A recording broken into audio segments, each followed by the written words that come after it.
মুসলমানরা লোহার বট মুসলমানদেরকে চাবাইতে পারে এমন বিষাক্ত কোন দাঁত পৃথিবীতে তৈরি হয় না। আল্লাহর নবী নিজে জানায় দিলেন স্বৈরা শাসন চলবে।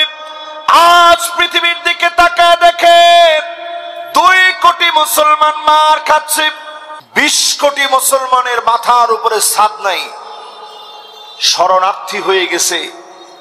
দিনের পর দিন মার খাওয়ার পরে অলরেডি সব জায়গায় বিজয় ছড়ায় পড়তেছে।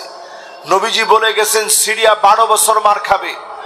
আমার এই মাহফিল, এই যে সিরিয়ার বিজয়, বাশার আসাদের মতো নরপিশাচ ঠিক ওই পথে গিয়েছে, আমার দেশের স্বৈরাচারী যেই পথে গেছে, ঠিক কিনা বলে? লা তাসুব্বুদ দাহর ফাইন্নাদ দাহর হুয়াল্লাহ। সময়কে গালি দেওয়া যাবে না।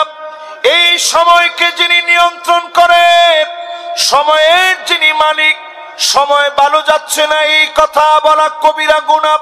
সময় কখনো খারাপ হয় না, আমার আপনার বৈশিষ্ট্য খারাপ হয়ে যায়, মুনাফিকি বৈশিষ্ট্য ঢুকে যায়। আজ যদি নিজেকে পরিশুদ্ধ করেন, তিলকাল আইয়ামু নুদাবিলুহা বাইনান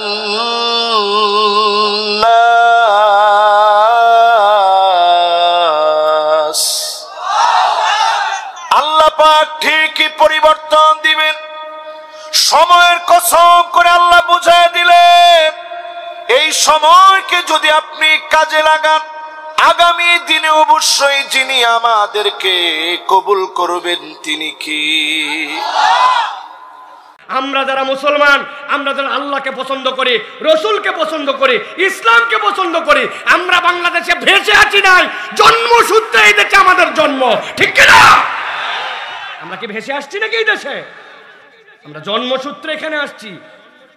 অবাক লাগে, আমাদের বাংলাদেশে একটা বিখ্যাত প্রবাদ আছে, আপনাদের এলাকায় আছে নাকি? ঠাকুর ঘরে কে রে, আমি কলা খাইনি। শুনছেন আপনারা? মানে এক চোর ঢুকছে ঠাকুর ঘর, মানে হিন্দুদের যে ঘরের মধ্যে হয়তো ওই যে তাদের পূজার জন্য জিনিসপত্র রাখে, এক লোক ঢুকছে, ও কিন্তু চুরি করতেছে কলা, কিন্তু একজন বলছে এই ঠাকুর ঘরে কে? ওর তো বলা উচিত যে আমি আছি কি ভালো কি মন্দ অন্য কারণে, কিন্তু ওই বলছে আমি কলা খাইনি। তার মানে কি বোঝা যায়? তার মনে বোঝা যায় ওই কলা খাচ্ছিল, ওকে জিজ্ঞাসা করার আগেই চুরি স্বীকার করে ফেলতে, ঠিক কিনা?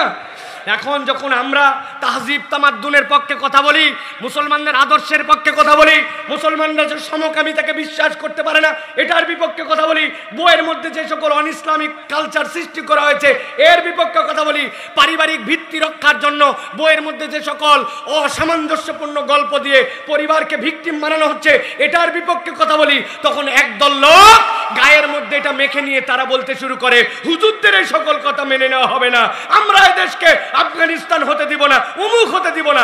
আমরাও বলতে চাই, আমরা আফগানিস্তান বানাবো কোনোদিন বলি নাই, সৌদি আরব বানাবো কোনোদিন বলি নাই, কিন্তু আমরা ইসলামের কৃষ্টি কালচার মেনে নিতে চাই। তুমি যখন কেউ বলার আগে এর বিপক্ষে কথা বলতে শুরু করো, তখন বোঝা যায় যে এইগুলা দেওয়ার পিছনে কোন হাতগুলা কাজ করেছিল, ঠিক কিনা?